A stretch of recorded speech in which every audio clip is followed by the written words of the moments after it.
নতুন একটা ভিডিও নিয়ে আপনাদের মাঝে আমি হাজির হলাম আমার ছাদ বাগান নিয়ে। দেখুন আমার ছাদে বাম্পার ফলন হয়েছে বড় একটা মিষ্টি কুমড়া। দেখুন এদিকে অনেকগুলো লাউ হয়েছে, ভেজালমুক্ত ফ্রেশ ফরমালিন ছাড়া আমার ছাদ বাগানে লাউ দেখুন অনেকগুলো লাউ হয়েছে। এই লাউটা বেশি একটা ভালো হয়নি, একটু দুর্বল হয়েছে, মনে হচ্ছে বড় হবে না।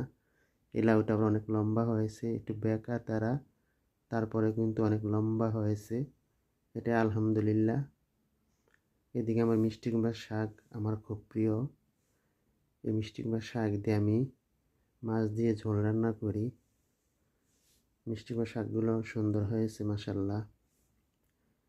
এদিকে আমার একটা অপরাজিতা ফুল গাছ, সাদা অপরাজিতা, এটা দিয়ে আমি চা খাই। অপরাজিতা ফুল দিয়ে চা খাওয়া হয়।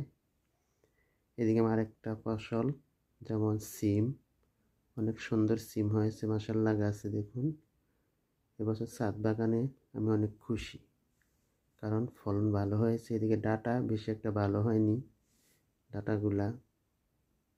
এদিকে লম্বা বেগুন হয়েছে কিছু, আমি অনেক বেগুন খেয়েছি। আর এদিকে বাম্পার ফলনে আছে আমার টমেটো, এবার অনেক টমেটো হয়েছে আমার ছাদ বাগানে। আমার টমেটো কিনতে হবে না।